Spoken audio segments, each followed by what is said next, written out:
Hello guys, this is your friend Dark Verse. We are back with a new fanfic. Which is what if Naruto's pain forged him into the forbidden king of Konoha's secret harem, Iruka, Itachi, Sasuke, Sakura and Tsunade Part 1.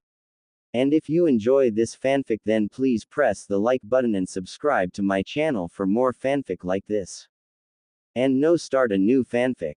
Here we were, still the best of friends, even though we had met just over 12 years ago. Despite our long friendship and strong commitment to each other, it was not him I was relating to now. Instead, now, it was the older Raven, Uchiha Itachi. When Sasuke and I had became friends, Itachi never spent much more than a few minutes with us, and that was on rare occasions. He usually spent his time out with his own friends, Kisame and Hidan, or he was holed up in his room working on who knows what. Surprisingly though, one night all of that changed. That night Itachi and I bonded and nothing was ever the same after that. I was sitting in my second floor bedroom listening, once again, to my father and his lover arguing, no, fighting, about, it again. Fighting, screaming, will it ever stop? I don't know how much more of this I can take. Sasuke told me a long time ago that as long as we talked I would have a place to run to. Even then he didn't know how much he was telling me considering I had never told him how bad it couldn't get. He has only always thought that it was normal fighting over money or whatever. I just never told him that it got this bad. The bruises they left on each other made me sick, as did the blood I constantly had to clean out of the carpets. All I knew was that I needed to get out, to get away, but how far could I go before they noticed? Ibiki was probably drunk again and I refused to hear him beating on the more feminine of the two, my father Iruka. So, instead of staying in the house, I left my window by way of the closest tree and walked over to Sasuke's house. Like usual I went to his garage, planning to curl up in the corner and sleep like I always did when I sneaked out of the house with no one ever knowing I had ever been there.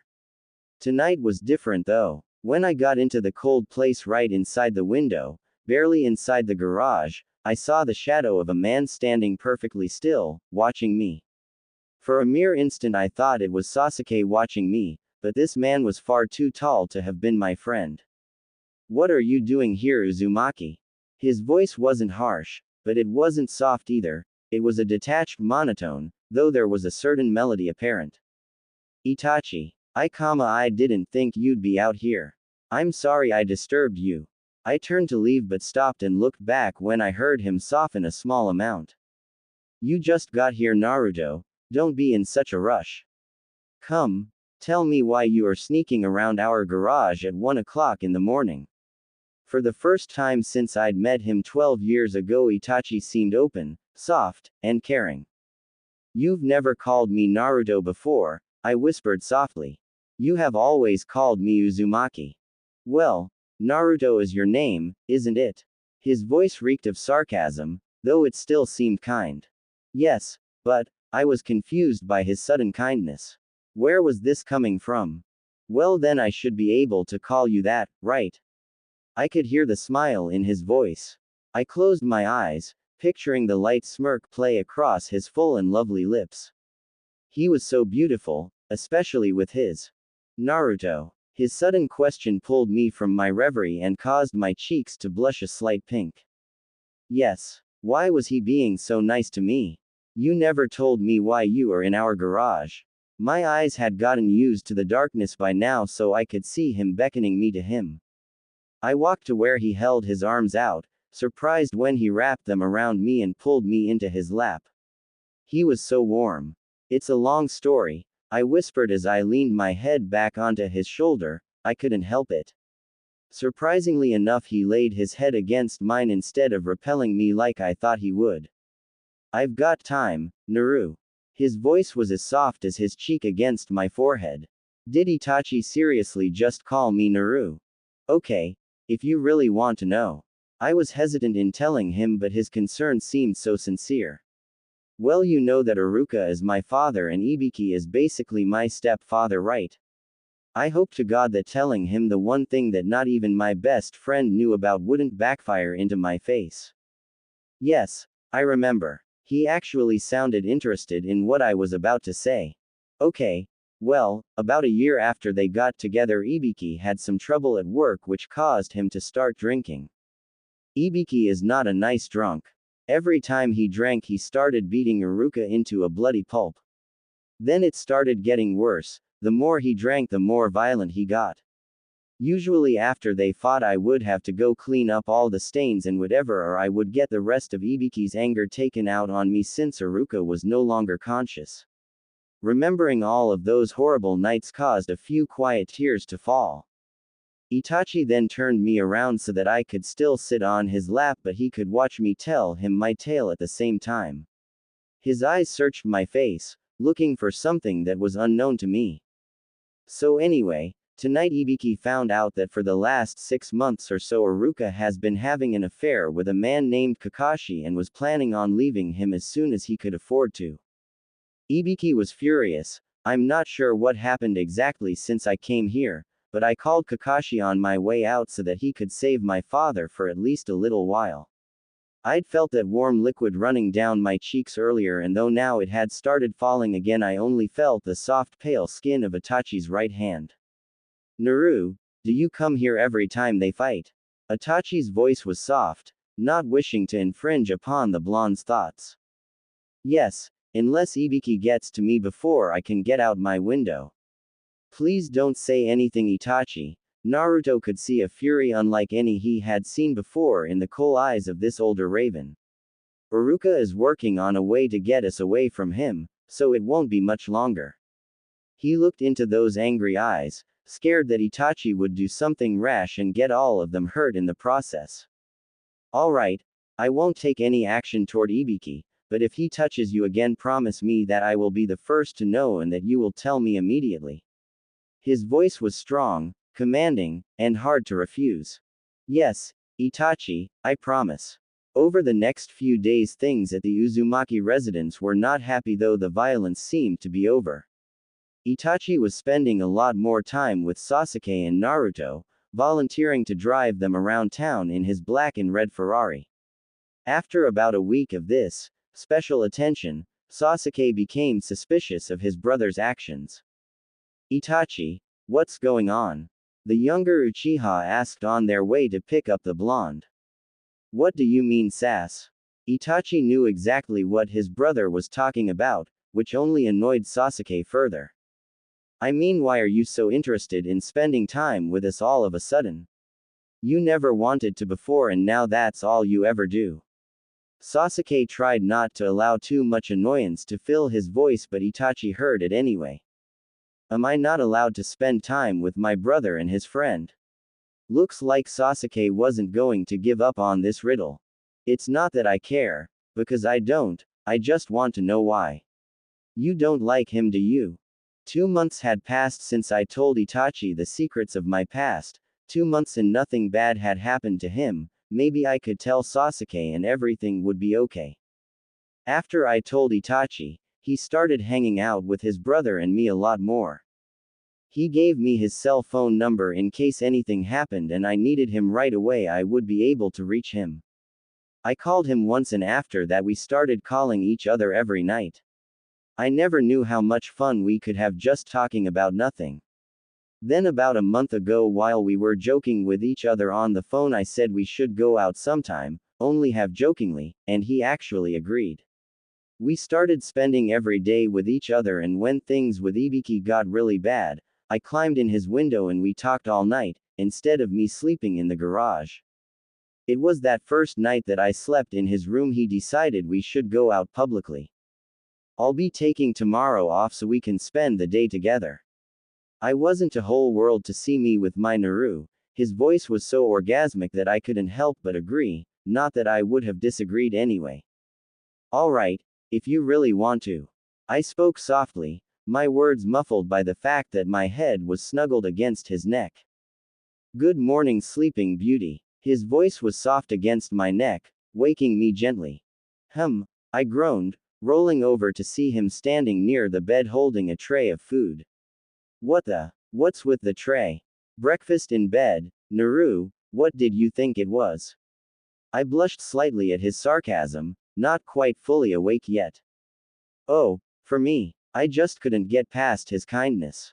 When we were alone like this, Itachi was the sweetest man alive. No, it's for the perfectly tanned beauty next to you.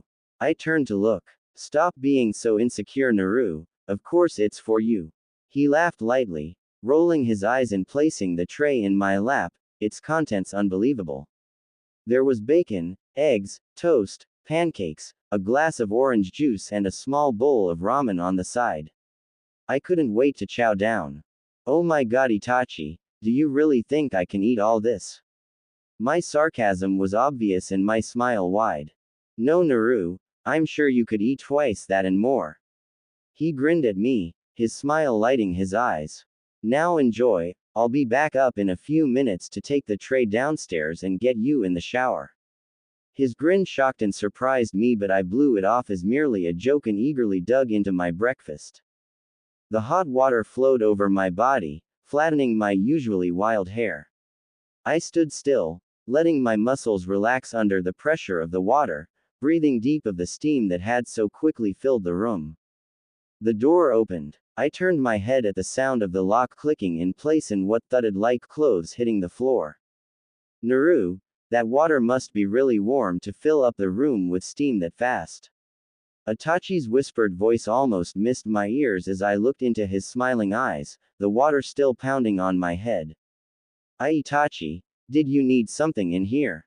I'd never in my life expected to see him standing outside a shower that I was occupying, in the process of joining me inside.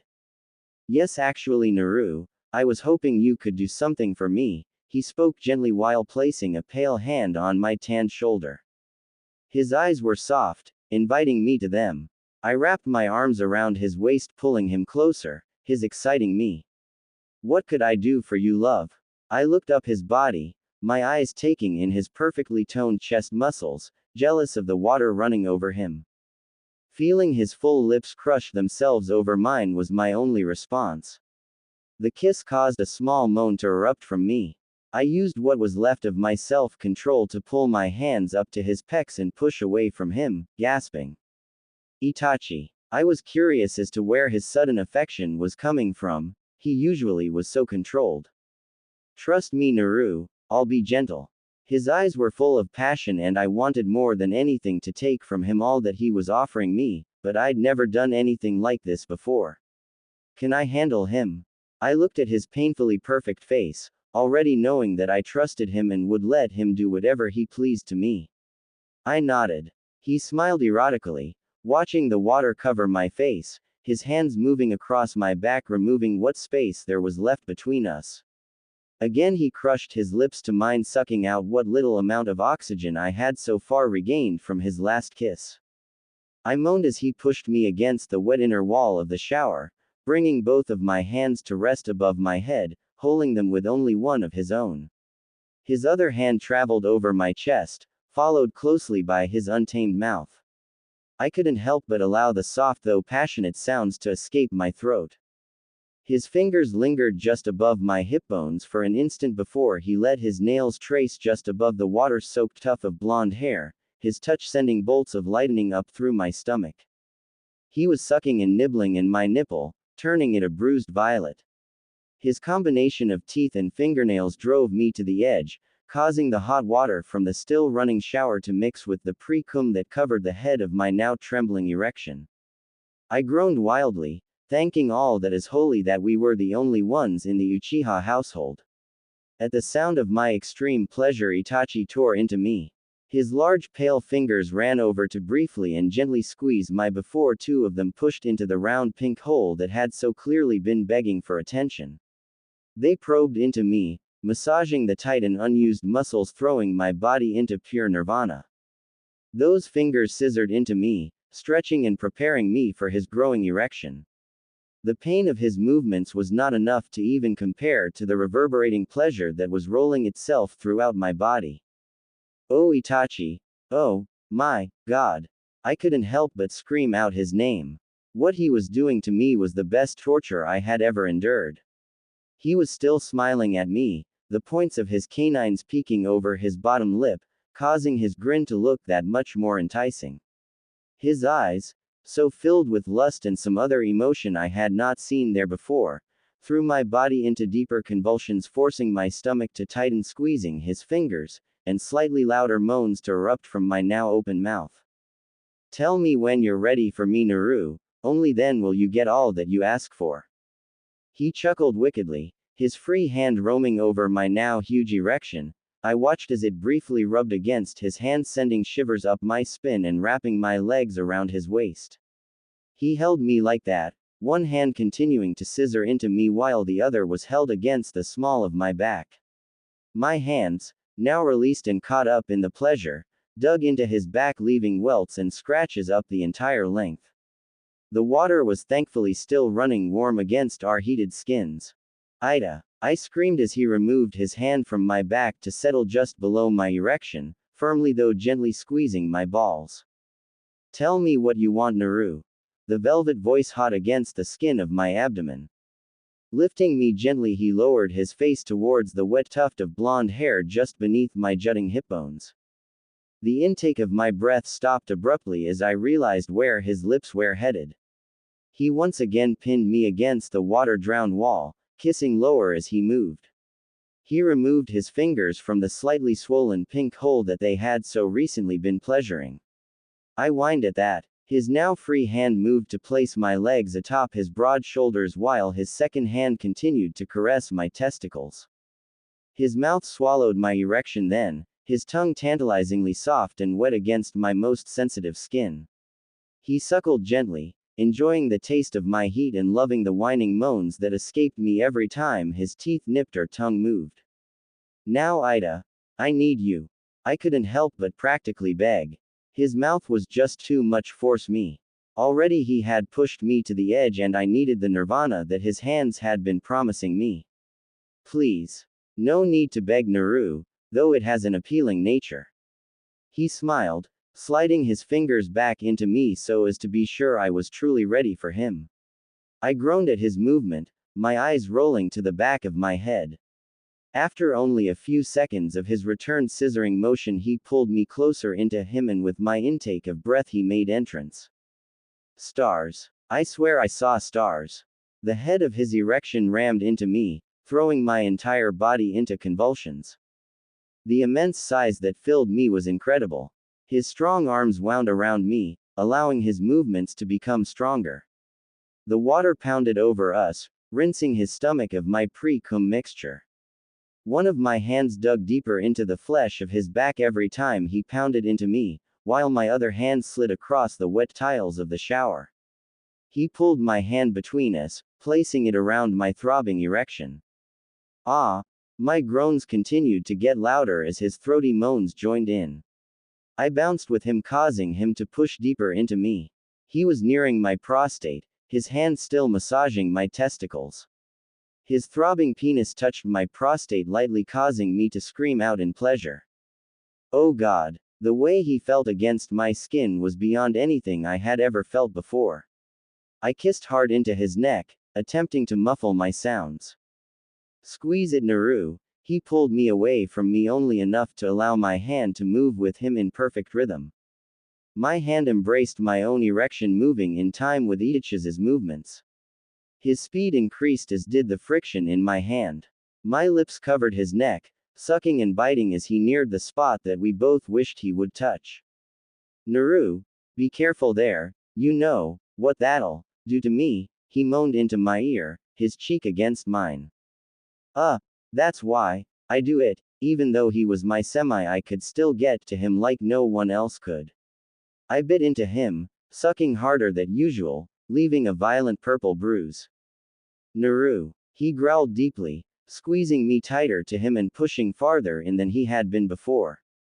He tore into me, ramming against me harder than I had thought possible. He pounded me into those wet tiles, causing both of my hands to grab at his back in some pain but pure pleasure. Harder, harder he rammed, hitting my prostate with every inch of his hardness. I was almost to my breaking point. I screamed out his name yet again. Fill me, Itachi. Give me everything. I was gasping. He was still pounding into my prostate, allowing me to feel his pre-cum against my already wet skin. I need you. I need to. Not yet, Naru. He cut me off with his passionate words, ramming into me yet again. I could feel the shower water beginning to chill and the wet tiles holding me in place against him. My body rocked with his, my lips returning to his neck, my hands digging into his back. Ida. Ida. Please. Oh God. I'm sure I sounded ridiculous, but I didn't care. I was losing my self-control. How much longer could I hold this in? He removed his hand from my balls, reaching down and turning off the water. He continued to pound into me as he carried me from the bathroom to his bedroom. He laid me down on the edge of our bed, still soaking wet, and pulled himself out to the tip. He looked at me, knowing he was almost finished, and thrust back into me, jarring my prostate and removing my mouth from him. He leaned into me as he pounded, devouring my chest every time he slammed into me. I reached for blankets and pillows, anything to occupy my hands while he fulfilled both of our desires. Naru, he groaned, are you ready? I could see in his eyes how close he was, and I nodded, unable to talk, only groan. Good. He pulled out again, to the head, groaning as he moved, then he rammed into me deeper than before, overfilling me with pleasure. At the warmth of his explosion inside me, I couldn't control myself any longer. He thrust in one more time, then lay there, our stomachs stuck together with my semen, breathing heavily. He kissed my neck and chest gently before looking at me, a fact I was glad for since it gave me time to remove the stupid grin from my face. We laid that way for the next few minutes, allowing our racing hearts to slow and our bodies to stop shaking. That was incredible, Naru. He spoke softly as we moved up the bed so we could go under the blankets and not have to move again for the rest of the night. Lying in his arms, on the edge of sleep, I could only whisper one thing. Better believe it, love. Chapter 3. Vacation. Mornin' Naruto. Sasuke's voice broke into my concentration. He was early today. Hey Sas. Why so early? I'm just trying to finish this assignment for work real quick. I'd thought I would be able to get my extra work done before they got here. Good thing I'd gotten ready before I started working on this. Itachi wanted to see you again before he had to catch his flight. Oh yeah, he leaves today, doesn't he? I hadn't forgotten. In fact, we had been up all night talking about it. Yep. Come on. Let's go. He's getting anxious. Alright. I'm coming. Just one sec. I had one bruise left to cover and couldn't cover it with Sasuke in the room. Well, hurry up or we're going to be late. He left my room with my bag in his thin arms. Though contrary to popular belief, he is not weak. In fact, he is one of the strongest people I know. Sasuke has been working out in a nightly routine since before we had met. I pulled myself out of my memory quickly and went to the bathroom to find my foundation. The bruise on my forearm needed to be hidden. Even if Itachi would be able to see through my cover, no one else would. I walked up to Itachi's oldest vehicle slowly, seeing the confusion in his eyes. I could tell he was trying to figure out why I was wearing a long-sleeved shirt in the middle of May. Hey Itachi, nice car. What year is this one? I forgot. His old blue Mustang glittered in the sun like stars in the night. The white racing stripe was flawless, adding to the perfection of the beautiful old car. This Mustang had been a graduation gift from his best friend in college. He told me about her once. I believe her name was Anko. He said she'd saved him once, but he didn't tell me how or what from. Either way, she had apparently been well off, giving him a 1956 baby blue Mustang for no apparent reason. Doesn't matter. Sasuke gets it tomorrow. Every time he left town, Sasuke got his car. I never expected him to give up this one though. Itachi gets a new car wherever he goes and gets a new one when he gets back. He's gone through at least 80 cars in the last 5 years because of his trips. So how long are you gonna be gone this time? He knew that I was only asking because Sasuke was near. He still didn't know that I spent my nights in his older brother's bed. Not long, I hope. So far it shouldn't be more than a month or two at the most, but I won't know for sure until I'm back. I hated the fact that he had to go, and for 2 whole months. This is gonna suck. Hey Dobie, not to interrupt, but what's with the long sleeves? I knew Sasuke would ask eventually, so I answered coolly. The rest of my shirts are dirty, I haven't done laundry in a while. Besides, it's not that hot out here. I'd been rehearsing that answer for at least the last half hour. Looking once again disinterested, he only nodded and went back to staring out the window. Itachi looked at me with knowing yet curious eyes. Not now, I whispered. See you later, Naruto. Bye, Sas. I watched him run into the large brown building that we were both interning at. I would have to go in soon, but Itachi would make me tell him what happened first. Ida, do I have to explain it? Why can't we just pretend nothing happened this morning? It's not that I didn't want to tell him, it's more that I don't want him to worry while he's gone. I need to know what he's doing so I know who to leave behind to watch over you while I'm gone. I'll be fine, I can take care of. Don't even think of finishing that sentence.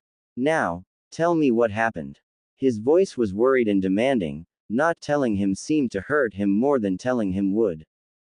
Fine, but it's really no big deal.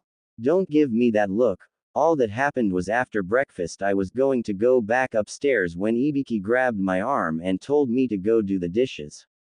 See, no big deal. His disapproving look told me that he knew I was hiding something still, but he didn't push it.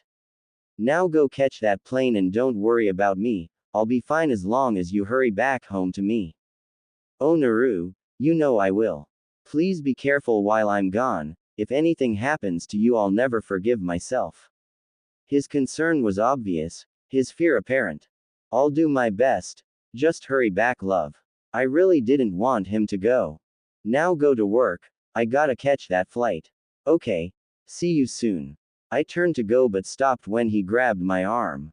I looked at him as he pressed his warm lips against mine. He held me like that for only a few seconds, not wanting to let me go. I pushed my tongue into his mouth searching for his. I wrapped my arms around his neck. He pulled me closer to him, probing deeper into my mouth. I moaned deeply as he pulled away, feeling my pants tighten. Gasping, I tried to speak. I've got to go in now, love. Come home soon. I grabbed my work stuff and got out of his car. Not soon enough, Naru. He called out as I walked away from his car. Not soon enough. Ibiki worsens. Chapter 4. I heard yelling from downstairs, though, this time it was only the TV and not Ibiki or Aruka. Ibiki wasn't home tonight and Kakashi was over again. They had invited me down for dinner, but I'd already eaten and didn't want to impose since they couldn't be alone together very often. I could see in their eyes that they were thankful, so I had returned to my room to get my dirty laundry together. What the hell is this? Shit. That's Ibiki's voice. I looked at the clock, realizing that I had been asleep for the last 2 hours. He must have caught Aruka and Kakashi together somehow. Listening carefully, I heard more voices floating up the stairway. Ibiki. Please, don't, Aruka was begging again. I ran down the stairs, bursting through the doors of the kitchen just in time to see Ibiki's hands surrounding Aruka's neck and Kakashi lying on the floor. Ibiki must have pushed him since Kakashi's head was bleeding and there was matching blood on the corner of the table. Naruto. Did you know about this? Ibiki's eyes were on me, causing my heart to jump into my throat. I looked at my father and saw the panic on his face. He shook his eyes frantically from side to side. No, Ibiki, I've been sleeping for the last couple hours. Either way, I knew I was gonna get hurt, but hopefully it wouldn't be too bad. Bullshit, you little lying bitch. Don't you try to cover for this piece of shit. So much for self-preservation.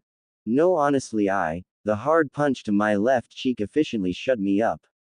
That's gonna bruise tomorrow. Shut up. Now that your boyfriend, he spat out the word like it was a disease, isn't here to save you, nobody will care how you look. He was glaring at me as if he was wishing I would just die where I stood without his effort. Don't you talk about him that way. I hated this man with all my being. Uruka's eyes widened at my words. He must have heard the growl of anger that was beginning to take me over. He threw Uruka against the fridge and lunged toward me. I ran in the opposite direction, heading for the living room. Something hard hit the back of my head. He must have thrown the vase that was on the table near the kitchen door. The blow caused me to trip over the vacuum cord, slamming me to the floor. I tried to get back up, but Ibiki grabbed my ankles and flipped me onto my back. He thrust his right foot into my neck, cutting off my air supply. You know better than to talk to me like that, asshole. He leaned close to my face, the stench of stale alcohol strong. You want to learn how to respect me? I'll be more than happy to give you a refresher course. His disgusting grin showed me that he would do it regardless of my answer. No, sir, I remember, sir. I spat out the words while I gasped for air. Wrong answer, maggot. I think you do need a refresher course. He removed his foot from my neck and started kicking me. Both of his feet struck into my ribs, first one then the other, shattering muscle and bone. As he kicked me, I began losing consciousness because of the pain. I could hear Uruka yelling in the background somewhere, but I couldn't tell what he was saying. All I could think about was how Itachi had not even been gone 2 full weeks and I was already getting beaten again. I barely heard a sharp scream erupt from somewhere close by as Ibiki's foot came into contact with the side of my head. A cloud of unconsciousness swept over me as I realized that scream had come from me. The doorbell rang. Uruka's voice was close to me. Sasuke is here to take you to work, please get up. The worried voice of my father startled me. Where am I?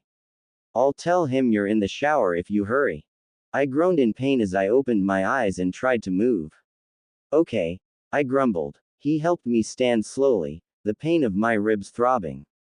I'll wrap those ribs after you shower. Be careful please, I don't want you to get worse. And be quiet, Ibiki is sleeping. I could see the fear and sorrow in his eyes as we walked toward the stairs. As I got to the top, I heard Uruka telling Sasuke I was just getting in the shower. The hot water had felt so good against my violet skin. My entire left side was swollen and bruised, imprints still obvious from where Ibiki's shoes had made contact. My face had been slightly discolored from the kick to the head, but my foundation fixed that easily. Uruka's hands were gentle as he wrapped the bandages around my rib cage. It hurt to breathe, it hurt to move, but the pressure helped some. I could almost hear Sasuke's impatient fingers thrumming on the table downstairs. Good thing Dad cleaned Kakashi's blood off it. So, what happened last night before I came downstairs anyway? I was curious why Ibiki had been so angry. He walked in on Kakashi and I packing my stuff. We were planning on taking only what was necessary to storage, having you pack today and leaving tomorrow. He was actually planning on going. He'd been talking about it for the last year, but he'd never put any effort into actually going. Are we still leaving? Not right now. The only way I could get him off you was to promise I'd stay with him and leave Kakashi. Thank God Kakashi understands. I could feel the sadness in his voice. Are you actually leaving, Kakashi? That would be the worst thing he could do. Just for right now until I have the strength to try and leave again. Next time I'll give you a warning. I could tell from the look in his eyes that he would never be strong enough to leave Ibiki. There was too much at stake. Don't leave Kaka. He cut me off with a sad smile. Naruto, I will not put my love life above your safety. You are my son and the most important person in my life. Now get your stuff together. Sasuke is getting annoyed. He walked from the room, leaving me with my thoughts. Itachi. Sorry it took so long, Sass. I couldn't find my keys. You don't need your keys, Dobi. I'm driving. He glared at me with pure impatience.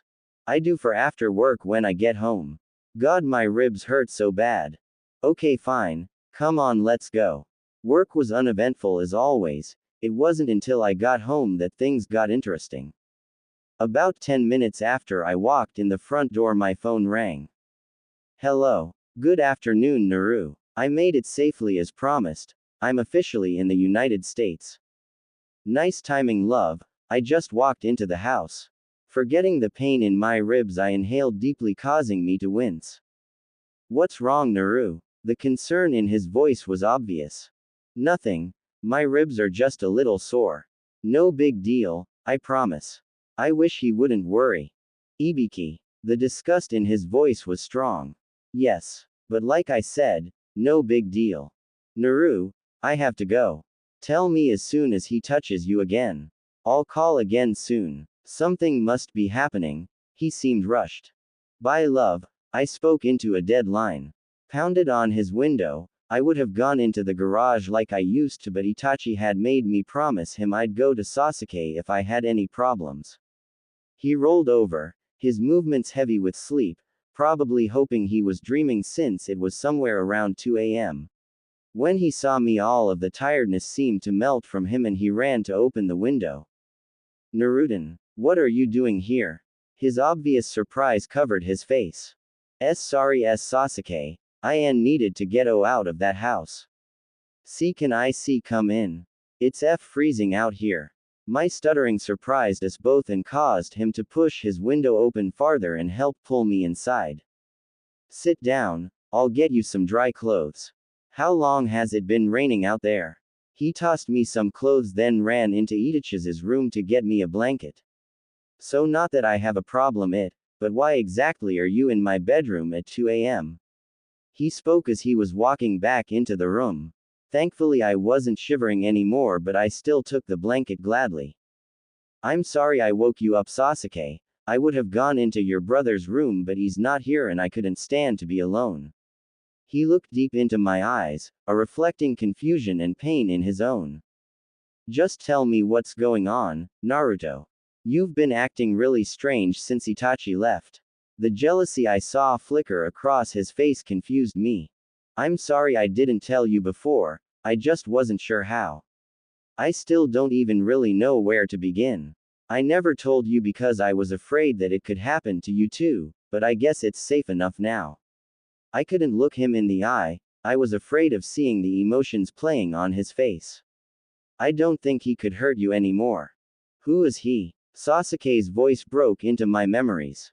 Ibiki. It really all started about a year after he and my dad got together.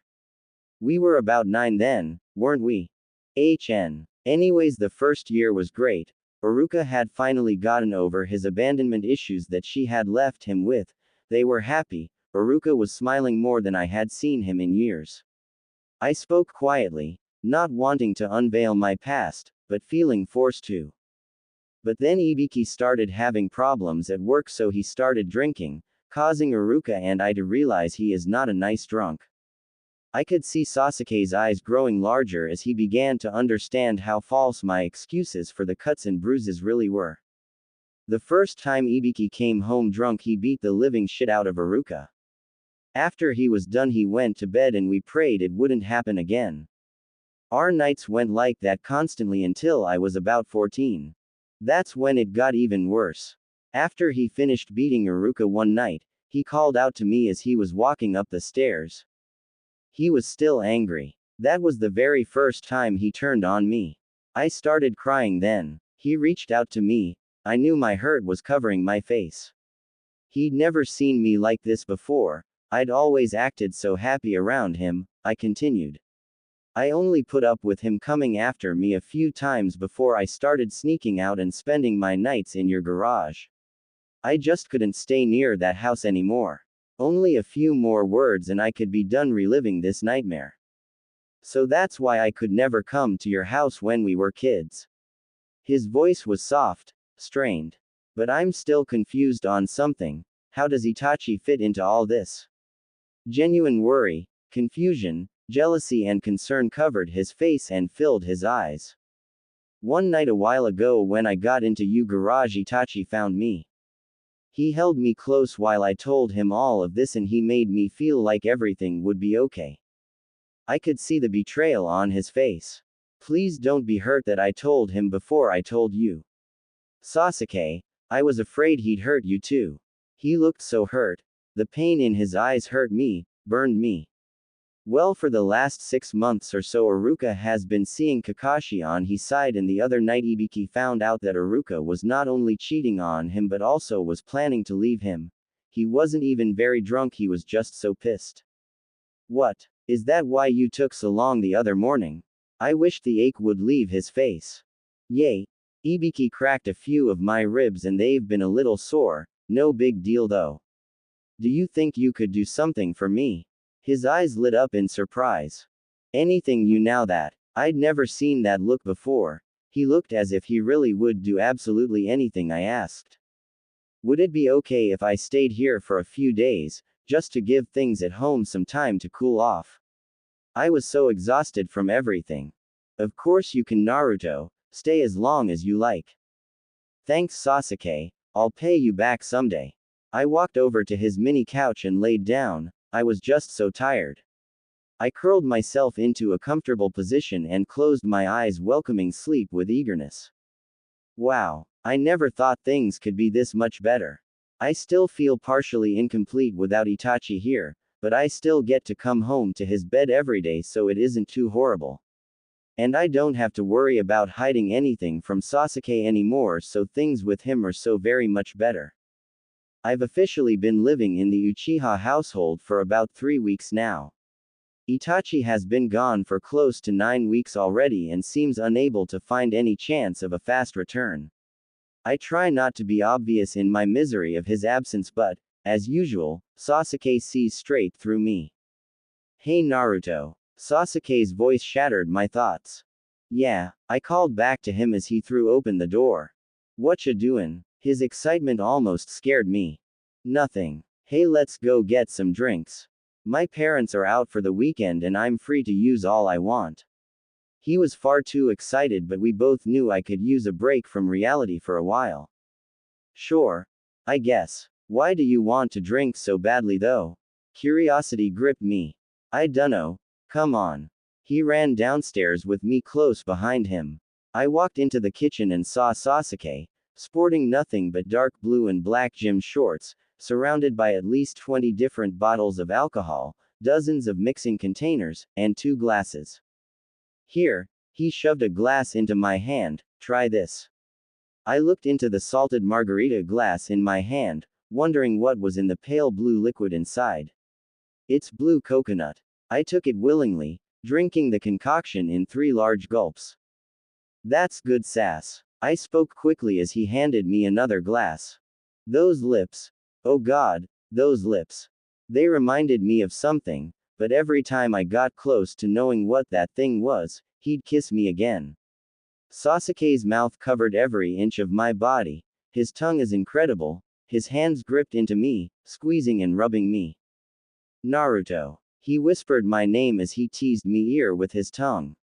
I moaned loudly. Hadn't I felt this before, somewhere else, with someone else? Oh. He grabbed my testicles with his left hand while his right pumped beside his mouth. His pale skin against my heated thighs was enough to drive me absolutely mad, though his mouth over my head was even better. Sasuke pumped me dangerously close to the edge of consciousness. You taste so good. He spoke quietly around my erection, licking me as he spoke. I'd filled his mouth with pre-cum. He removed his mouth and hands from me, watching my every move. I exhaled deeply, the scent of alcohol still strong on my breath. He pushed his fingers into me, preparing me for his erection. Do you want me? He groaned out the words as he pushed his fingers into my body. The cold pupils bore into me, searching for something unknown. He probed me, causing me to moan loudly. I'll take that for a yes. His smile widened as his hands went wild over my skin. He sat up and ran his fingers down my thighs. He lifted my legs up, putting them around his waist.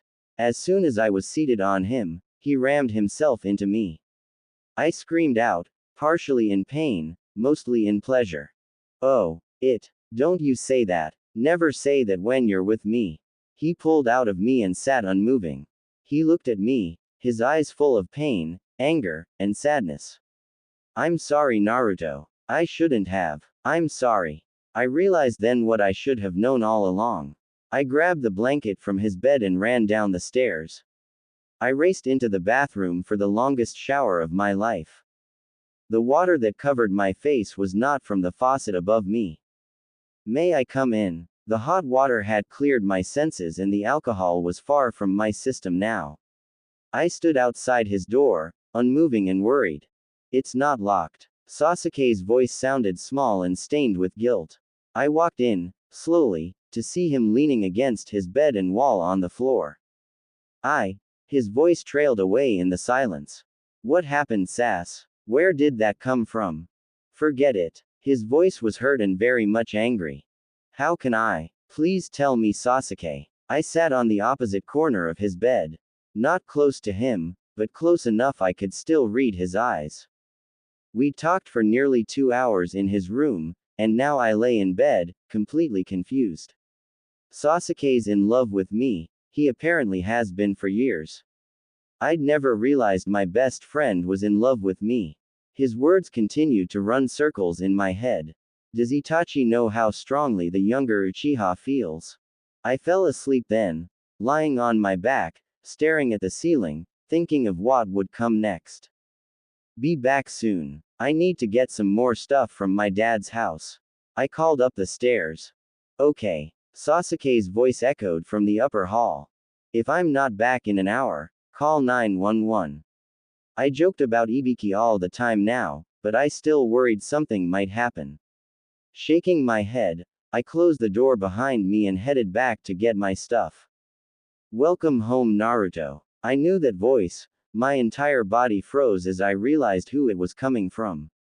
I turned slowly to see him leaning against the doorjamb behind me, his hand on the deadbolt. About time you get here. I've been waiting. The calm look of rage in his eyes terrified me. How did you know I was coming? Had he been following me? I'm not stupid, Naruto. I knew you would have to come back here eventually. Good news for you though, I haven't been waiting long. The seconds felt like years as he moved slowly toward me, a predator stalking his prey. I turned toward the kitchen so I could get to the stairs, needing to get into my old room. Don't you walk away from me. His voice was furious, though the usual stench of alcohol wasn't surrounding him. He grabbed my arm, the pain of his fingers digging into the muscle shocking my system. Is Itachi back? Don't talk about him, he is not your concern. I hate the way he talks about Itachi. I'll take that for a no. Good. He threw me over the back of the couch, re-bruising my ribs.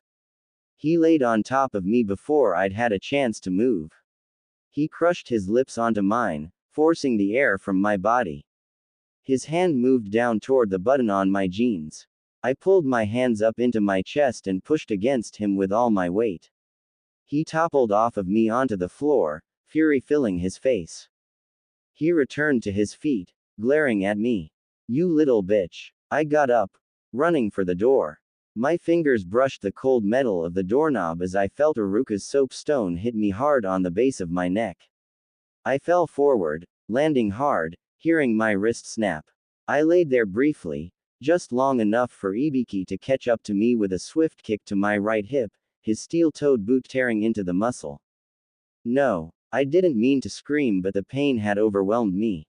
I could feel the warmth of blood leaking from my neck. He kicked my shoulder and rolled me onto my back. I cried out sharply. More. The fury in his eyes terrified me, but I couldn't give in to him again. Never. I spoke through gritted teeth, my eyes glaring into him. Don't talk back to me, bitch. I lifted my hands to protect my face from his blows, an action that only worsened his anger. He showered me with hard blows to my head and chest, kicking and punching in a painful rhythm. I could feel the bones shattering, skin ripping, beneath his blows. My body was heating up, but I was far from warm. I'm bleeding. I tried to get up and was stopped by a heavy boot to the chest. Let me go, Ibiki. I tried to push his leg off of me, but he only stepped harder. I'll kill you for taking Iruka from me. Hello. He hadn't expected his phone to ring. Maybe Naruto needed help carrying boxes or something. Kunichiwa Ototo. How is everything? Itachi's voice sounded hoarse over the phone. He must be yelling a lot in America. Everything is fine. Naruto moved into your room about 3 weeks ago. couldn't take life at home anymore. Is he there? I called his phone but he didn't pick up. His voice was thick with worry which only strengthened my guilt for taking advantage of his lover. That's odd. He's not here. He went to Aruka's almost an hour ago to pick up some more stuff. He's probably busy looking for something. Not answering his phone was extremely unusual for Naruto. Get someone over there, Sasuke. I don't want him anywhere near that property alone. What if Ibiki shows up while he's alone? My eyes widened. Why hadn't I thought of that? Oh God. I'll call you back, Itachi. I'll call Gaara and get over there immediately. I was worried now. Naruto would never ignore Itachi's call. No one ever did. HN. He spoke only one word before the line went dead. Without pause I dialed Gaara. Hello. Sans residence. Neji. It's Sasuke. I need to talk to Gaara. Gaara is busy. Can I get a message and have him call you back? I could feel the anger welling up inside me. Damn it, Neji, it's an emergency. Let me talk to him now. I didn't mean to yell but worry was gripping my heart with every passing moment. Fine. Hurry though. Gaara. Sasuke's on the phone. I heard the scratching sounds of the phone switching hands. What's up, Sasuke? I'll explain later. Meet me at Aruka's house immediately. I needed you there 10 minutes ago. On my way. I barely heard Gaara speak before I ended the call, grabbed my keys and left the house. Please let him be okay. Cold. I was so cold. Ibiki continued kicking me and throwing me every time I dared to attempt standing. I'd finally given up trying a few moments ago. He was somewhat kinder when I didn't move. I couldn't feel the individual blows anymore, only felt the lack of heat in my body. How could I have let this happen again? I thought it was finally over. I shuddered as I felt the hot breath on my face. Ibiki had finally stopped beating me. He kissed me hard, bruising my lips further, and whispered in my ear. Now you lay here to die, a worthless pile for Aruka to find. He spit my father's name as if it had burned his tongue. I want him to see you as you take your last breath and know he could have avoided your death with loyalty. He dropped something heavy onto my head. I could hear the bones fracture and break but could not feel it. I watched him thrust my father's favorite sword into my abdomen, then spit on me before he walked through the front door. I heard the wood slam heavy against the doorframe. I heard the sharp click of the latch locking into place. I saw Itachi's worried face flash through my memory and everything went black. I was pacing back and forth in front of Aruka's house when Gaara finally arrived. What's going on, Sas? Gaara had grown up with Naruto and he'd always been there for both of us if we ever needed anything. I'm not sure. Naruto came back to get some of his stuff about 2 hours ago and he won't answer his phone. The door is locked and he won't answer the doorbell. I'm worried he's hurt. Why would he be hurt? The look in his eyes showed me that he thought I was nuts. I'd have to explain about Ibiki. Please just get a view inside to make sure he's okay. I'll explain while you look around. While Gaara looked around the house with his Sandai Jutsu, I explained about the abuse. Oh God. His concentration broke even before the words had formed on his tongue. What's in there? I'd never seen that much worry on his face before. Call 911. Why? What happened? Now. No one dared raise their voice to an Uchiha, and this urgency terrified me more than the look on his face. I stared at Naruto's limp body lying there almost dead. The doctors said he would go into a coma if he didn't wake up before morning.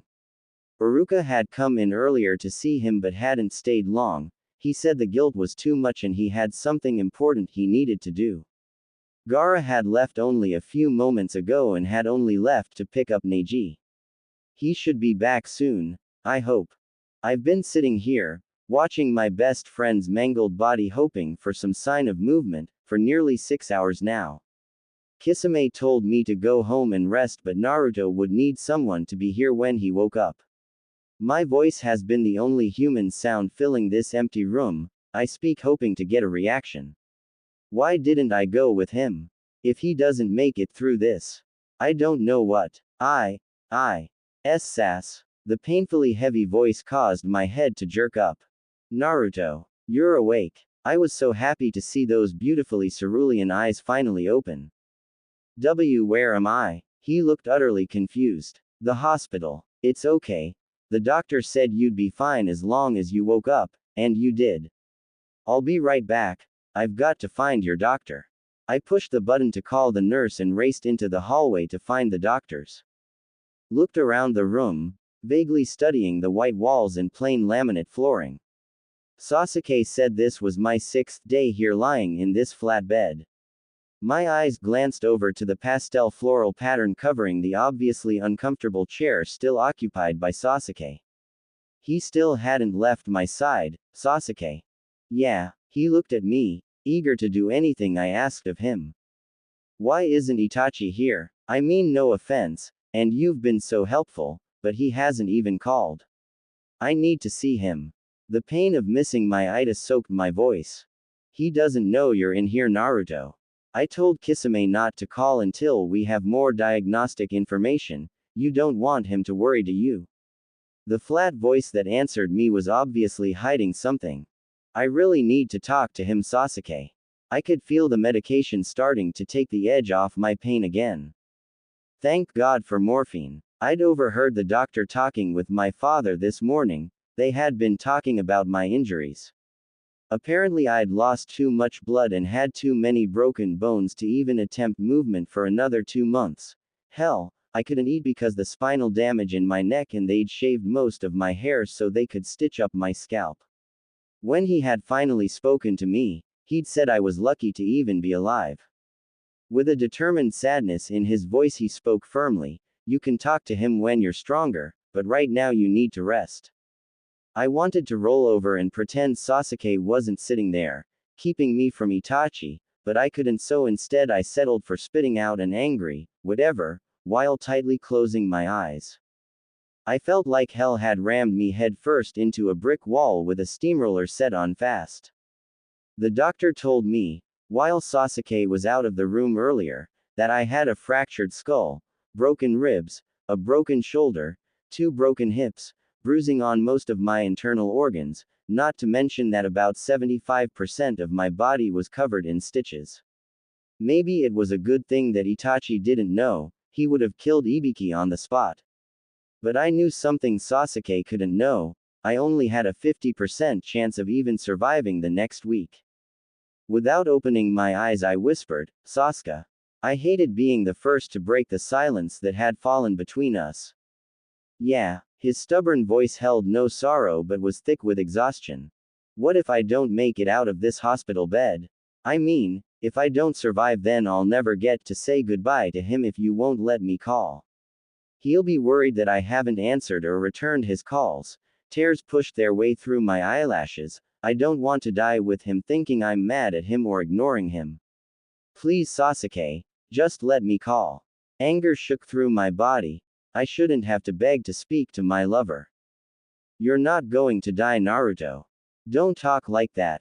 As soon as you are stronger I will dial the phone for you and let you talk to him as long as you want to. Itachi will forgive everything as soon as your voice isn't filled with pain. But for now let me worry about Itachi, get some rest. I'll be back in a minute. I didn't open my eyes again until I heard the heavy door click shut. The tears flowed freely now, warm and soft on my cheeks. I looked toward the window and silently cried to myself. I'm so sorry, Itachi. I'd call if I could get to the phone, but I'm just not strong enough yet. I hate that I let you down. I'm so sorry. I love you. I knew I was being selfish, not letting Naruto talk to Itachi, but Itachi was to blame for that. He was supposed to be home a month ago, so he will just have to be mad. He shouldn't have left us alone, so I don't care that he's not here to watch Naruto heal. Oh, who am I kidding? I am just pretending that Itachi doesn't care. I'm pretending that I'm the one Naruto's in love with. The ringing of my phone broke into my thoughts. Hello? Sasuke? Is Naruto okay? You haven't called me back and it's been a week. What the hell is going on? His voice was worried and furious. I smiled a little, despite the fight I knew was to come. Yes, he's fine. We're just busy. I'll have him call you as soon as he has the time. Bye, Neeson. Ending the call would unleash hell later, but letting that conversation go any further would have had him tracing my location and flying out here. Will they both hate me for that? Duh, I muttered. Hey kiddo, how are you feeling? Sorry I haven't been by often. Uruka's voice woke me gently. Where's Sasuke? I thought he'd be in here. Hey, Dad, I'm doing alright, still hurt all over. Every breath is a struggle and the pain medications don't seem to be helping. Sasuke's out getting food or something, I don't really know. It's been at least a week since I spoke to Sasuke. Every time he came in I'd pretend to be sleeping. So where've you been? The excited worry filling his face confused me. So no one else is in here? His question surprised me. No. Dad, what's going on? I looked around and saw Kakashi and my doctor guarding the door. Naruto, I left Ibiki.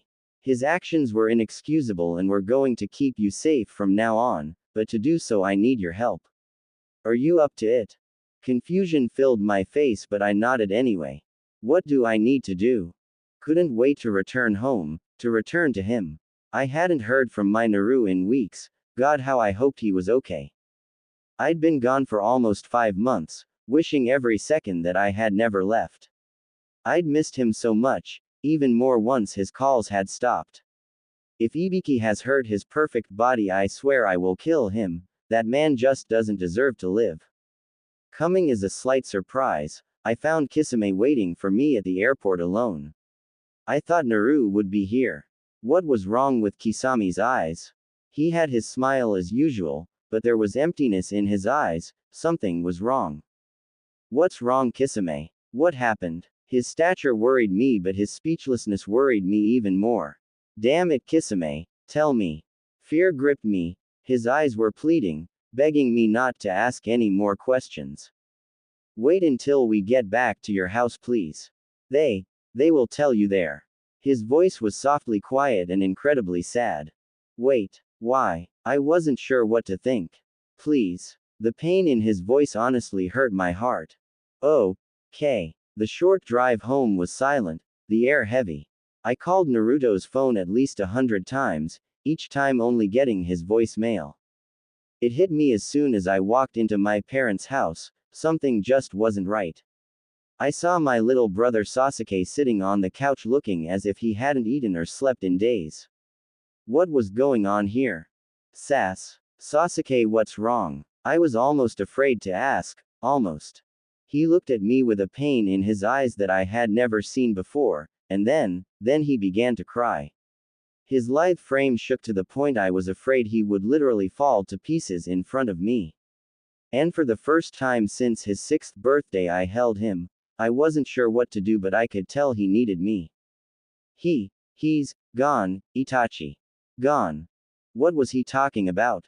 Who Ototo, who's gone? Nah. His sobs were choking in his throat so badly that he couldn't get any words out.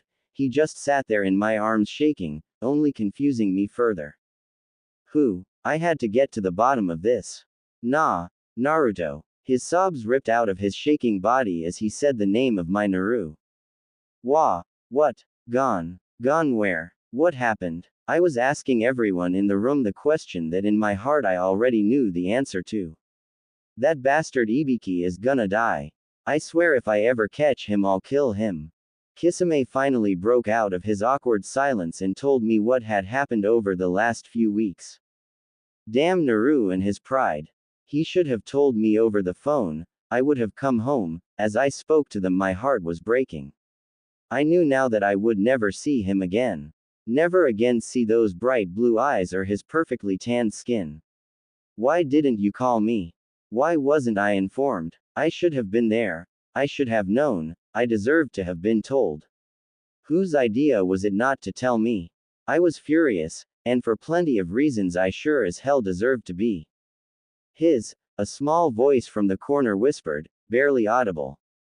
What? I turned then, to see a small, pink-haired girl, Sakura I believe her name was, sitting in the corner. I hadn't seen her more than once before, but Naru had told me once that they had been close friends in elementary school. My eyes followed her pointing finger. She was pointing at the shaking body in my hands. He said that he didn't want you to see Naruto that way, in that much pain. He said he was going to tell you all about, she inhaled deeply, about it once Naruto got better. Her voice had started as a confident whisper, but the longer she spoke the harder it was for her to keep back the tears. He was supposed to get better, Itachi. He was supposed to recover. We tried to call you many times, but every time he told us no. He said, Naruto will get better. I'll tell him when he comes home and then he will only be able to get mad at me for keeping this secret. I couldn't bear to hear her words any longer. Sasuke. My brother told them not to call me. I couldn't believe it. I couldn't comprehend my Ototo was capable of this deception. Apparently he'd found his inner Uchiha. He should have told me. Damn it, Kisame. You were supposed to be watching him. How could this have happened? Why didn't you go against him and call me? Or at least have called me after Naruto. I couldn't bring myself to say that word. Died. Sasuke's voice had gone from agonized to furious in no more than a few sobs. He pushed away from me. I'd forgotten I was still holding him. Yes, Itachi. Naruto is dead. It's no one's fault but Ibiki. He did this to him, to us. Don't you dare blame any of us for not watching your precious Naru, when you should have been home. The disgust was evident as he spat that name into my face. I admit I had forgotten how much Sasuke had loved Naru, almost as much as I did. He never wanted to die. He never wanted you to leave. Something new flickered into his eyes. If you're going to start placing blame, place it on yourself first. You are the one, his voice was beginning to falter, the one that left him alone. No one had told me before. I could have done something if I had known. His body began to shake again, fresh tears streaming down his cheeks in anger and in sorrow, two emotions that should never be mixed. You kept a secret from me. You left us. If you were so concerned that he wouldn't contact you, then why didn't you just come home? The whispered words cut straight into my heart. Sass. I still couldn't completely understand what was going on. Don't you dare say that you are sorry. Would he ever run out of tears to cry for my Naru? Why don't you just go back to America, back to oblivion? I don't want you here ruining my memories. Go. His voice was so cruel. I just stared at him. But instead of fleeing the country like he told me to, I surprised both of us by holding him. I pulled him closer to me and held him tighter than I ever had before. I held him while he punched me and screamed profanities at me. I held him until he began to cry again, and then I continued to hold him, only now I too was crying. I leaned down and whispered in his ear, "It wasn't my fault he died, Sasuke. You know I would have come back if I had known. You kept me away, so you have no reason to be angry with me. I can tell you are only angry with me because I had his heart." I knew it was cruel to be this blunt with him, but I didn't want to stop my words from flowing. I didn't tell you about Ibiki because Naru didn't want you to know. He was afraid for you. He saved you when he couldn't save himself. My tears were flowing freely now. Sasuke's bloodshot eyes bore into me, searching for something. Get out. He stood slowly, then turned to look at his friend Gaara. Make sure he's gone before I get back. With that, he walked upstairs and loudly closed his door. I looked at the others around me, knowing they had no authority over me, and seeing the dilemma of Sasuke's request fill their faces. I'll go see Iruka and give Sasuke some time to cool off. They all nodded as I left, knowing they wouldn't follow me. Walking toward the site of Naruto's pain, I could only repeat one thought over and over and over: dead. Please don't hate me. Trust me, all will be understood. By the way, including epilogue, there's 8 more chapters on the way. We walked into the large, open room filled with the soft light of dawn. The air was thick with sweet floral scents, barely masking the salty stench of bitter tears. All eyes were bloodshot and swollen, either still crying or freshly out of tears. Every person Naruto had ever met congregated parallel to, but not on, the aisle marked out by white lily and baby blue forget-me-not flowers.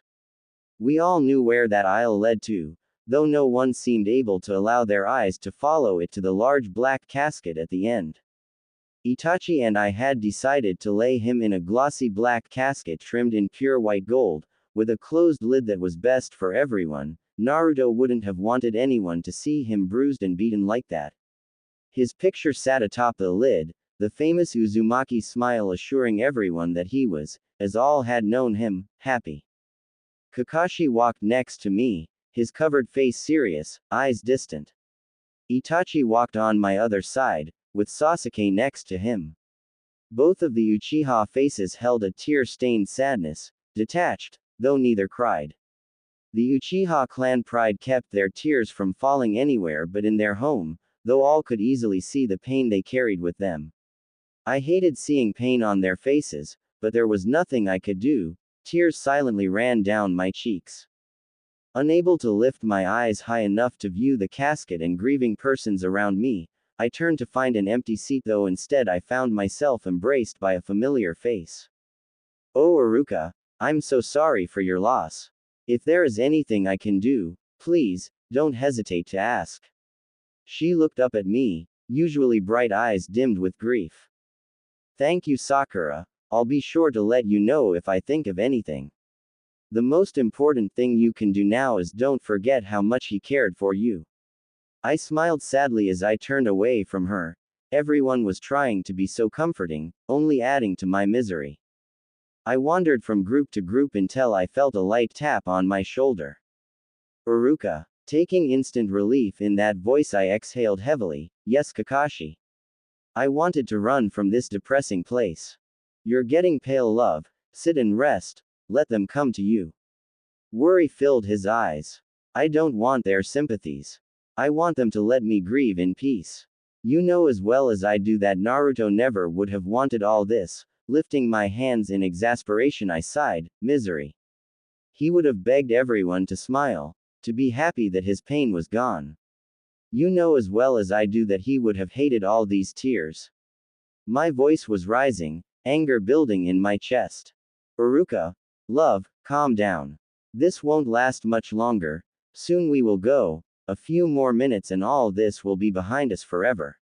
As he looked into my eyes I saw his meaning and nodded. The large room filled with the wailing sounds of grief. The women apologized in a poor attempt to comfort Iruka. The men gossiped among themselves, asking each other what happened and who had beaten poor Naruto to death. No one knew who had killed him, no one but the few directly involved, that is. Ibiki wasn't here, he'd left town the eve of Itachi's return. He'd figured out that Iruka and I were planning on leaving town after the funeral, so he was busy trying to figure out where we were headed to while he hid from the Uchiha. The Uchiha brothers still refused to look at each other, Sasuke angry for reasons he refused to say and Itachi furious he hadn't been notified sooner. They blamed each other and they blamed themselves, though, both agreed Ibiki was completely at fault. Iruka, having left his chair by my side, walked to where the Uchiha brothers sat near each other, not touching. Boys, they simultaneously looked up, thankfully recognizing Iruka's voice. Boys, neither of you are at fault for the death of my son. I do not blame you, how could I? His voice caught, heavy with tears. Iruka started again, how could I blame you when the two of you were the best things that had ever happened to him? You boys were the reason for the light in his eyes. You gave him the happiness and strength he couldn't find for himself. Without you, I'm afraid I would have lost him much sooner. He paused again for breath. His words caused a silence to fall over the room, drawing tears from all our eyes. He laid his hands on the Uchiha shoulders before him. Please forgive each other for what happened. Put the blame aside, you are brothers after all and shouldn't live the rest of your lives with such pain. Do yourselves a favor and love each other with the same energy and joy that he loved both of you. Iruka smiled sadly, turned taking my arm, and we walked from the room. We left that wretched place never to look back. Kakashi. I looked at him, knowing sadness filled my face. Yes love. He lifted an eyelid, peeking at me through his lashes. Thank you for. His finger gently found my lips. The plane is here, it's time to board. And no need to thank me, love. You know I would have stayed by your side even if you had asked me to go. Now come on, let's get on that plane. My man of little words wiped a tear from my cheek with his thumb, took my arm, and led me through the airport crowd. I leaned in to whisper to the stewardess taking tickets, double-checking our package was safely aboard already. Kakashi and I boarded the plane, then found our seats. I looked out the window, the beautiful city below shrank away. I knew then that I would never see my home again. Allowing a few tears to escape my eyes, I leaned my head back against the headrest of my seat and whispered, America, here we come. I exhaled deeply and closed my eyes. 2 years have passed since Naruto died, the world still seems bleak and wrong without him. All of our tears have dried though our grief remains. Sasuke and I have recently been talking of moving away, it's just so hard to handle things here. Everyone still looks at us with sympathy, a thing no Uchiha can stand. I just can't sit around here anymore. I stood suddenly from my place on the couch and walked to the kitchen to find my brother. As I entered the room I realized he was on the phone. Why hadn't I heard it ring? Yes, he's here. I'll get him. Just a moment. He looked up at me, surprise filling his face. Oh, hi Itachi. You have a phone call. I think it's Anko. Why would she be calling you? You haven't talked to her since graduation 3 years ago.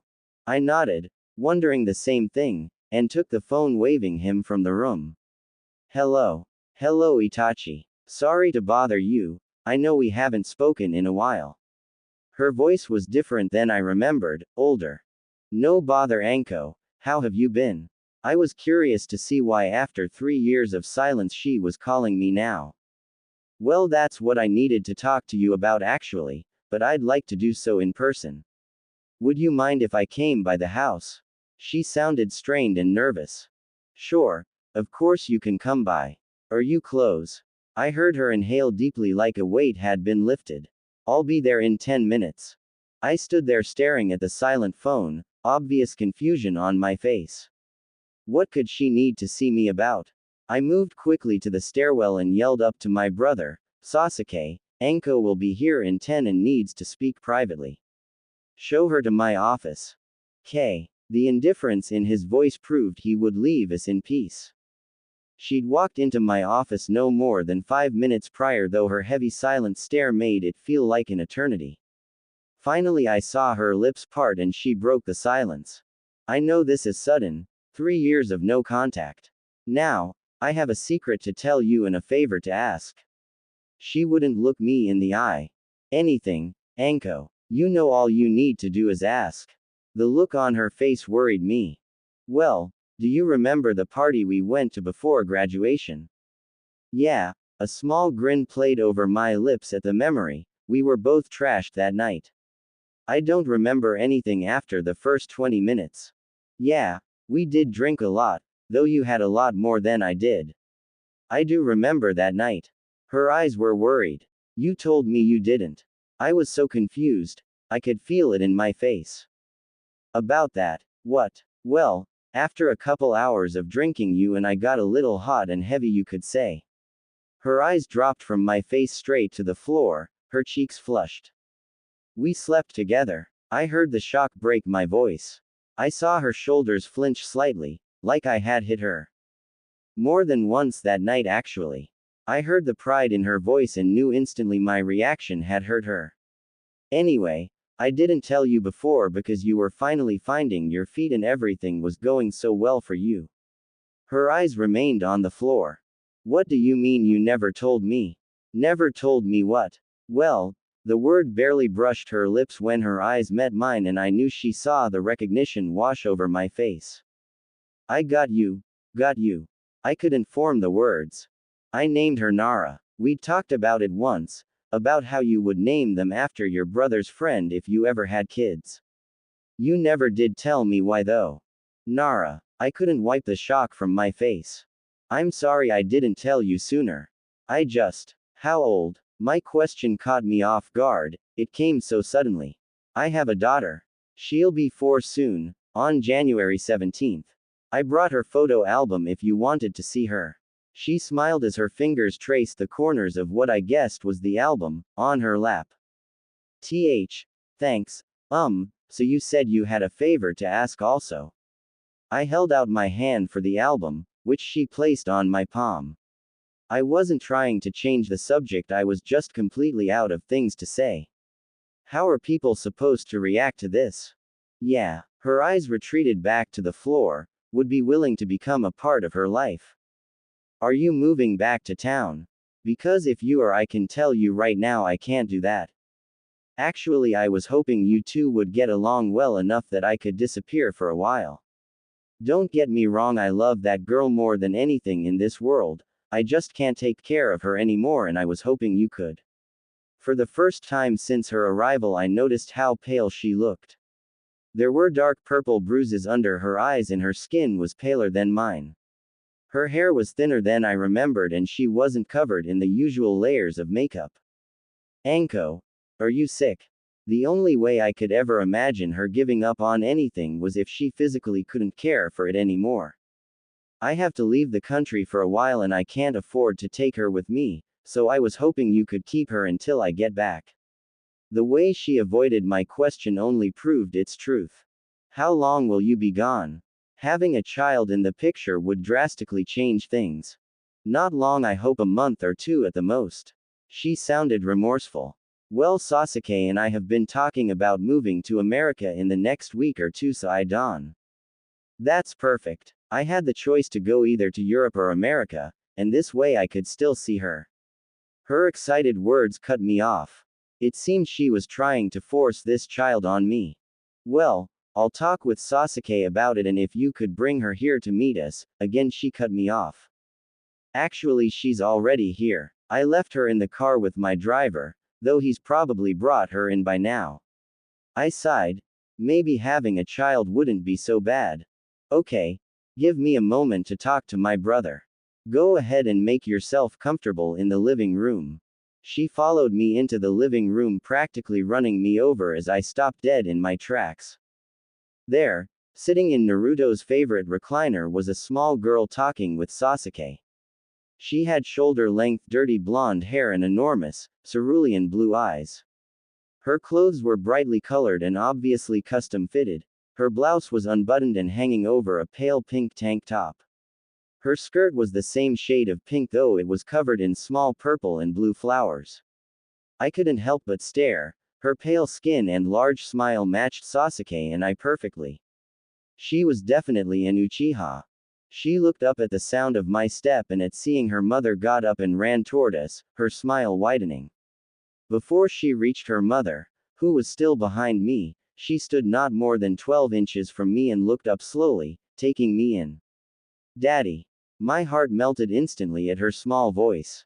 I knelt down to her, unable to speak, and placed my hands on her shoulders.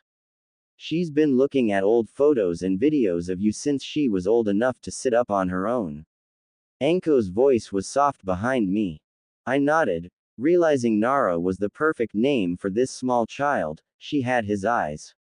Her arms lifted slowly and wrapped themselves around my neck as I lifted her up.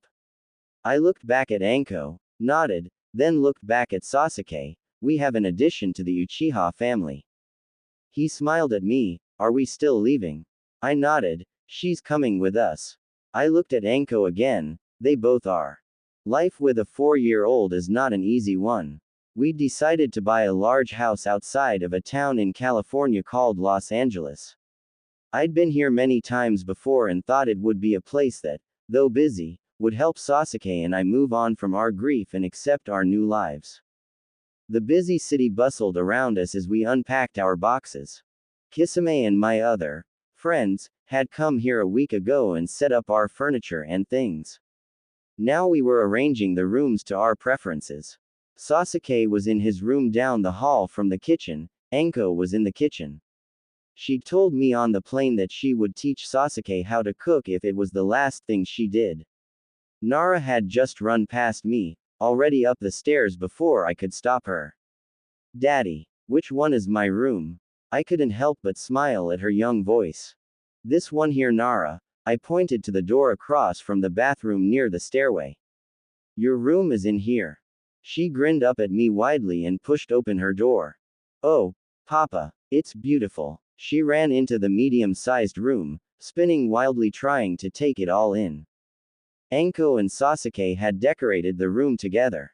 They'd put a twin bed covered in pink comforters and huge pillows against the wall opposite the door. To the left of her bed was an oak vanity dresser set and a walk-in closet. To the right of her bed, and taking up the remainder of her room, was a play area full of her stuffed animals, dolls and play clothes. I smiled down at her as she ran about the room. Too bad you'll have to redecorate in a few years. I turned to see Anko behind us, her eyes filled with sorrow. You mean we will, right? No, I mean you will. I won't be here, you know that. She spoke quietly so Nara wouldn't hear over her playing. Don't be so negative, Anko, you'll be fine. We all know I'm terrible and comforting. I'm sure you're right. Her weak smile creased her lips. Come on, doll, dinner's ready. She motioned for Nara to follow her. Ah, Mom, do I have to? After dinner, Nara, we will come back up to play. How does that sound? I picked her up and she grinned and started talking about her games of make-believe. Sasuke, come on. She won't wait forever. Nara was bouncing excitedly next to me wrapped up in her coat and boots. Anko wasn't feeling well, so we decided to get out to Nara's favorite park. Uncle, hurry, I'm ready to go. She tugged anxiously on my hand, attempting to pull me from the house. Okay, I'm here, let's go. He walked out of the house toward the car. Come on. Her frustrated voice pulled at me as her hands dragged me from the house. I'd been carrying her for about 20 minutes, her head nestled in my shoulder when I saw him. I swear it was him. I pointed at the wildly blonde-haired man across the park. Sasuke, do you see him? Could it be? I handed Nara over to him and started running. I couldn't help it. I heard him groan and follow me, but I couldn't stop. The blonde man stood from his seat on the bench and looked toward me, though not at me. I saw a pair of startling blue eyes and that same golden hair that I still had pictures of in my wallet. They looked identical. I ran faster. I had to catch him, look into that face, hear his voice. Please let it be him, please. He turned away and started walking. I knew I couldn't lose him. Naruto. His head turned toward me sharply for just a split second, his face filled with fear. It had to be him. Naruto. Naruto. I'd completely lost all sensation in my body. The only thing I could see was the back of his head getting farther from me. Itachi. The firm voice of my brother stopped me in my tracks. I felt his hand touch my shoulder and I collapsed to my knees, no longer able to stand. I looked up into his face as Nara folded herself into my arms. It was him, the words whispered, falling from my lips. I saw Naruto. I could see the doubt flickering behind Sasuke's eyes. Don't give me that look. I know it was him. My voice was harsh with pain. He turned when I called his name.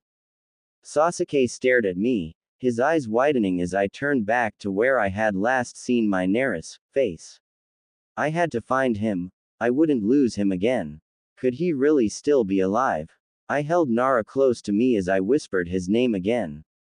Naru. Jumping off the couch, again hearing the distressed and pained cries of his son, Iruka ran to Naruto's bedside. This was at least the 100th time in the last 2 years that Naruto had awoken screaming for his lost lover. As usual, Naruto was soaked in sweat, tears staining his tanned skin, his ultramarine eyes probably bloodshot. Itachi. Ida. His unopened eyes showed Iruka that his son was still asleep. Naruto, wake up. Iruka shook his teen, begging him to open his eyes. Dad. Naruto opened his eyes, unsure of where he was for a moment. Yes, Naruto, you were dreaming again. Iruka's concern for his son was overly apparent in his eyes. Oh, what did I say this time? Naruto was confused as to why he was drenched. All I heard this time was his name. You kept screaming, Itachi. He hated seeing his only child so heartbroken and full of pain, but there was nothing he could do. If Ibiki found them, there would be no getting away again. Oh, at the sound of his lover's name, Naruto burst into renewed tears. It's been over 2 years, will I ever get over him? I'm sorry, Naruto, if there were anything I could do, I know, tears choked his words. I just miss him so much, I can't even close my eyes without seeing his face. He couldn't say another word, the vision of Itachi smiling at him was just too much to bear. He only wished that it was Itachi's arms holding him close instead of his father's. Naruto, please, it's not, you need to, oh, you loved him so much. Iruka couldn't put what he wanted to say into words, the hurt of his son's breakdown killing him inside. Naruto looked so broken. Please, Chiuchi, I need to be alone for now. My heart just can't handle the company. I'm sorry, I'll try harder soon, I promise. His eyes were wounded, the tears finally slowing. The blonde was broken porcelain, beyond any means of super glue. He had fallen into depression farther than anyone had expected, while the only thing that made him smile also caused him to break into a puddle of tears.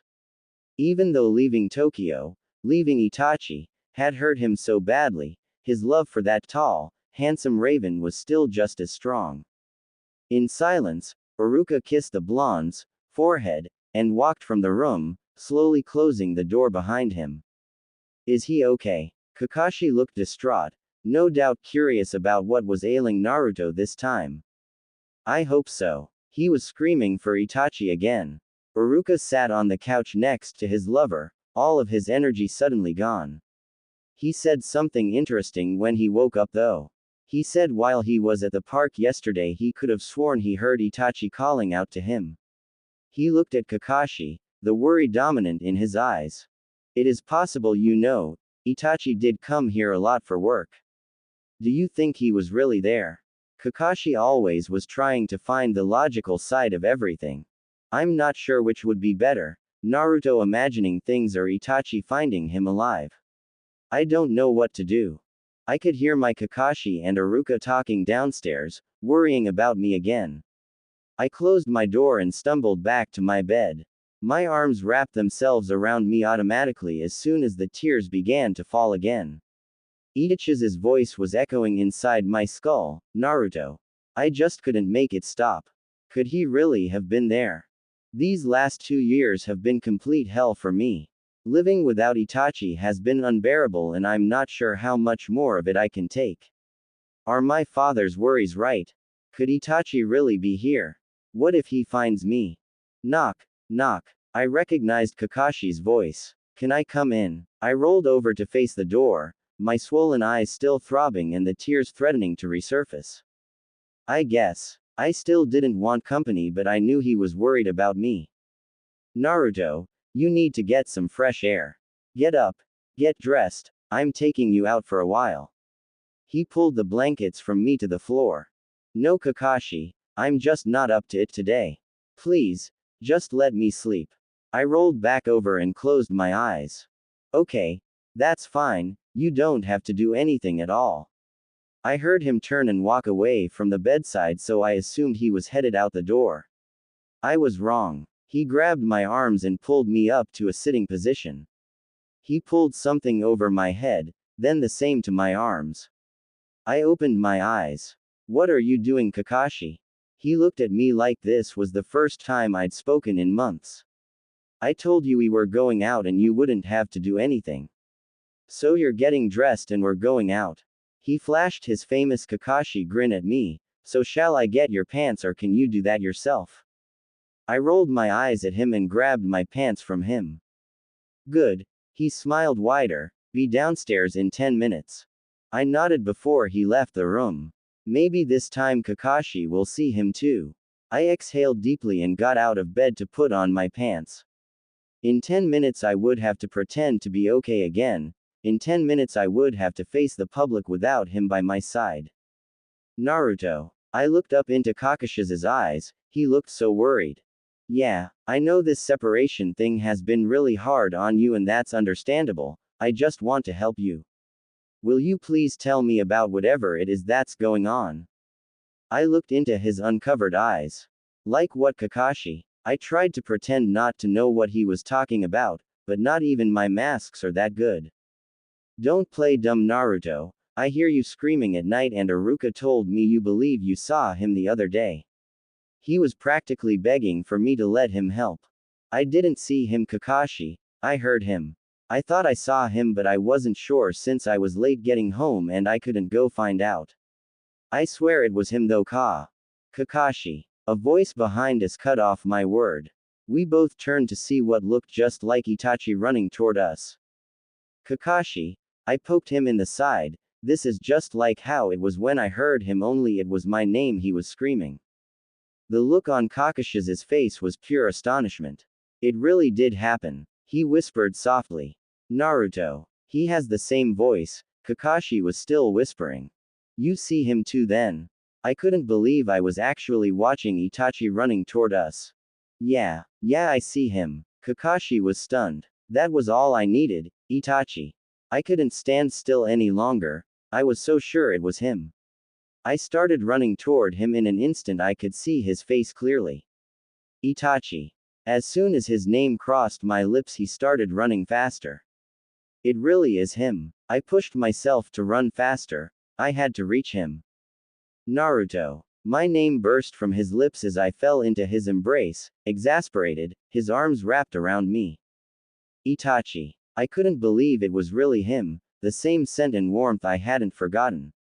I wasn't dreaming, I couldn't be. The tears fell from my eyes like sheets of rain. I was so overjoyed I started shaking. I couldn't believe this was really happening. Shish Naru, I'm here, it's okay, I'm here. He squeezed his arms around me and laid his cheek into my hair. Itachi, I can't believe you're really here. I've missed you so much. I thought I'd never see him again and here I was in his arms like I had never left. I'm so sorry, so sorry. No, Naru, don't be sorry. Baby, don't cry, it's really okay, I have you now. He's so warm. I never wanted to leave, I'm sorry. I realized then that someone was standing behind me. Hello, Itachi. Kakashi's voice sounded so relieved. Hey Kakashi, how've you been? Thankfully his grip on me didn't lessen. Well, I've been fine, though others on the other hand. I could feel them both looking at me as I burrowed my face deeper into Itachi's chest. Anyway, why don't you come to the house and Iruka can fill you in on the details? Sure, I'll just call Sasuke and let him know I found you. Hold on just a minute.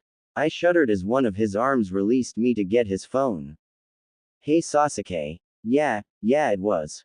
I'm going over to find out what happened. Take her home. Yeah, I don't want her to get worried. Yeah, okay, bye. He returned his phone to his pocket and placed his arm back around me. I finally had the courage to look up into his face. He was just as gorgeous as I remembered. Don't let me go, I whispered so Kakashi wouldn't hear me. He leaned down so his lips were next to my ear, not even if someone paid me. His words were warm against my face. We're back, Kakashi called out once we had entered the house. Iruka, come into the living room please. Just a minute, was the reply from the kitchen. No, hurry. What's the rue? As soon as Iruka entered the room he stopped dead in his tracks. Itachi. Nice to see you again Iruka, it's been a while. I heard the sadness in his voice. How've you been? Yeah, it has been quite a while hasn't it? He'd finally composed himself to act normally. Well, come sit down. We have a lot to catch up on. He'd found himself a seat in the recliner, leaving the couch for Itachi and I. Iruka looked Itachi in the eyes after we'd all been seated. I'm sure you're wondering what happened and how Naruto is still alive after his funeral. Itachi nodded. I could tell his body has stiffened. He was in business mode. Well, after we knew Naruto was going to recover we had to leave. No one could know where we were going or that we had faked his death. You see, we were trying to get away from Ibiki. I was watching Itachi's face while my father spoke since I already knew what had happened. I saw a brief flicker of hate cross Itachi's face at the sound of Ibiki's name. Yes, he's still living, the last we heard. Anyway, we paid the doctor and got a private plane to get us out without anyone knowing. If we had known how to inform you then we would have, but at the time Naruto's safety was my only concern. Iruka smiled faintly. We are glad you found us when you did though, things have been getting pretty bad lately. Kakashi wrapped an arm around Iruka's shoulder as Itachi shot them a questioning look then looked at me, worry in his eyes. I understand why you were so set on getting away when you did. Itachi's voice was reserved, I could tell he was upset. I just wish you had told me so we could have found a better way together. We all went through a lot when you left, but I can see it wasn't easy on any of you either. What's been going on? I knew Iruka had been talking about my emotional downhill slide and I couldn't stand to hear the pain in his voice I knew would be coming. I'll go get some water. Does anyone else need anything? No. Okay. I practically ran from the room. Thankfully there is a stairway in the kitchen that leads up to my room. I flew up the stairs and buried myself in my bed. And it's only been getting worse. He has literally been falling apart at the seams. He screams for you in his sleep, cries whenever he thinks we aren't watching. Thankfully he hasn't become suicidal yet though we were worried that was close. Iruka spoke softly, the fear he'd had for his son apparent. We know there is nothing you can do to help what's already happened, but I know that if you love him now as much as you did just being near him will help. Kakashi spoke directly to Itachi, not beating around the bush in his usual style. I will do my best. You both may get sick of me, but I don't plan on letting him out of my sight. I actually just bought a house really close to here so it will be a quick return if I'm ever needed. Hey Sasuke is calling. Answer your phone NIISAN. Sorry Iruka, I'll make it quick. He flipped open the phone. Hello, sorry, tell her I'm coming, alright, put her on. I'll be there soon little one, I promise, yes I'll be there in time to eat. He closed the phone and returned it to his pocket. Well, I'm under strict orders to be home by dinner. Join us. Though he wanted nothing more than to spend time with his long-lost Naru, Itachi was worried about his reaction to the newest family member. I'm sure Naruto would love that, thank you. Kakashi go get him and we'll head out. Itachi stood and outstretched his hand. Iruka, thank you for allowing me back into his life. All signs of his resentment gone. Iruka nodded and Kakashi left the room. Naruto. Kakashi opened the door quietly. Yeah, Naruto pushed off the blanket and looked up at his stepfather. We're going to Itachi's for dinner, would you like to come along? Naruto rolled his eyes dramatically. No Kakashi, I'd rather sit here alone. He rose quickly and followed down the stairs. Itachi was waiting for them with open arms, which Naruto went into immediately. The older Uchiha then leaned down to the blonde's ear and whispered for the first time in their relationship. I love you my Naru.